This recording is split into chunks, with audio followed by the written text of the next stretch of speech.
Hello and welcome. My name is Father William Maestri, and this is Overfed and Undernourished. This is a special edition. Today is July the 4th, Independence Day 2020. It's time for us to reflect, but it's also a time for us to move forward. For the United States has always been a nation of memory, as well as a nation of hope. And to echo the words of Abraham Lincoln, July 4th, Independence Day, is the most appropriate time for us to once again reconnect with the mystic chords of memory and to look back so that we can also see where we are today and to look forward into the future, always the future to hope in. 244 years ago, and even before then, when the first settlers came to this particular continent, to these shores, they saw themselves in profoundly biblical terms. As they came across the Atlantic Ocean, they saw themselves in terms of the new Israel, the new Israelites, not crossing the Red Sea, but crossing the Atlantic Ocean and landing in a new promised land, unknown, filled with fear and anxiety, but also tremendous hope and above all trust that their mission from their native England to these unknown shores, that it was part of God's providential plan, that God was going to establish through them a city on a hill. And so they settled and then developed, and they continue to grow and to develop their own stories, their own mores, their own values. And as they developed, they always were burning with the desire and the thought that this was a place of liberty, this was the shores of freedom, where they could indeed grow and develop, they could worship as they pleased, they could form their own governments, and they would have this experiment in self-rule, in self-government.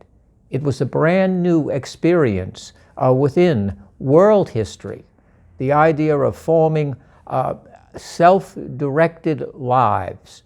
And this became an important aspect of the character of the colonists and of the settlers at that particular time. Long before the shots were fired at Concord and Trenton and at the Bunker Hill and all of these other places. These were times in which America's character was being formed and being developed. And then, of course, we had the tremendous document by Thomas Jefferson, the Declaration of Independence, that all men are created equal, endowed by their Creator with the inalienable rights of life, liberty, and the pursuit of happiness. And we took those words seriously, and it formed the moral foundation of the Constitution of the United States, that tremendous miracle in Philadelphia. America engaged in a civil war because it believed so strongly in those particular principles, in a union, that all men are created equal and all ought to be free. All ought to be treated justly and fairly under law, regardless of creed and color and gender and all of those things. Perfectly no, but those beliefs form the very foundation of the American experience. And America has fought many wars, engaged in many conflicts throughout the world, in the name of liberty, in the name of freedom. And countless lives have been lost, much blood spilled, because the belief was always present that it was better to live free, rather than to live in bondage and in slavery. And America has always sought that particular dream and has been connected through the generations and through the centuries, 244 years since the Declaration of Independence, 244 years, a mere drop in the bucket as world history goes. But it is a long time for this experiment in Republican form of government. That is, ultimate power resides in the people. We the people in order to form a more perfect union. And it is we the people that control and tell government what to do. It's not government that was ever envisioned to tell us what to do. Government was not to ride us with its spurs and its saddle, as Thomas Jefferson said. We are the director of government, and it is that spirit of freedom that has animated the American story through these past 200 years plus 44. And we also connected not simply with the mystic chords of memory, but we also throw that line forward. That is, we are also a nation of hope. To use the beautiful expression of Theodore Roosevelt, to those who will be in the web of time, those yet to be born and those who will come after us. The founders were very concerned not simply to form a government, an experiment in self-government for themselves and for their generation, but they wanted to form it for a future generation, generations yet to be born. This is what they wanted to leave. And so we stand on the shoulders of those who came before us, but not simply the first settlers, not simply the pilgrims, not simply those who formulated the Declaration of Independence, those who fought in the wars, those who advanced American society in very notable ways through science and technology, through literature and the arts, through entertainment, and the many, many ways that we all are very familiar with. But we also are connected to the countless lives, everyday lives, who go to work, make a house a home, those who contribute to the civic well-being. We're also connected with them, because the greats of the past, as well as the average citizen, the story is the same. Equality, liberty, respect for human life as the great gift from God.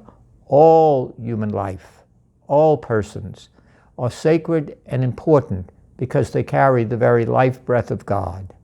And that's the great legacy that has been given to us, standing in this 21st century.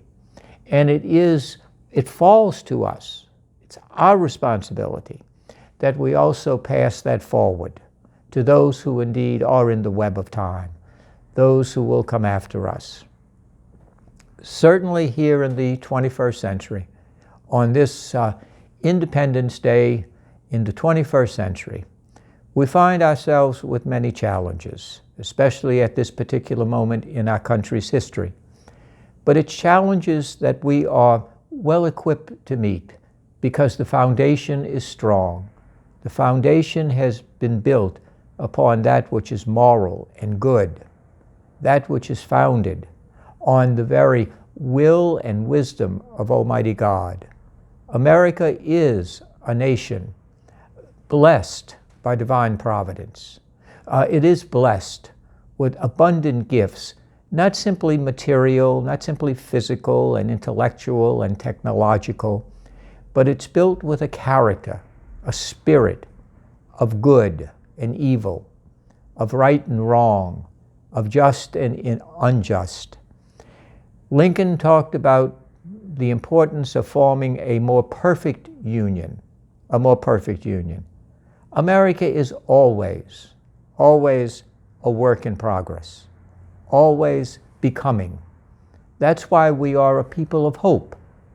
We always look forward, believing that this generation, the generation of the 21st century, is building on that foundation that 244 years and more backward have laid, and we are building upon that.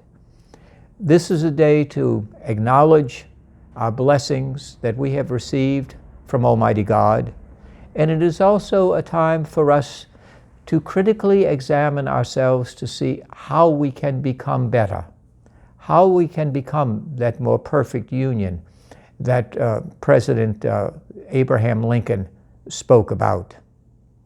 And I think that if you have an opportunity to visit the Ronald Reagan Presidential Library in Simi, California, I think President Reagan has a plaque of his words that really speak not only to Americans, but also to the world, really.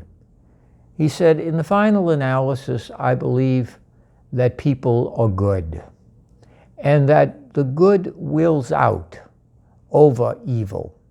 The truth triumphs over lies and falsehood, and that freedom is the very birthright of all human beings made in the image and likeness of God. On this day, this Independence Day, this July 4th, 2020, we stand humble and grateful, and we also stand determined that those who come after us will have a solid and better foundation because we have been here. We are called to leave them stronger, freer, more just, and to live in a world that is more peaceable than we ourselves found it. That is our great responsibility. That is our great gift. As Abraham Lincoln said, it is this more perfect union that we seek to form. On this day, we are that community of memory. We are that community of hope. Let us build that more perfect union.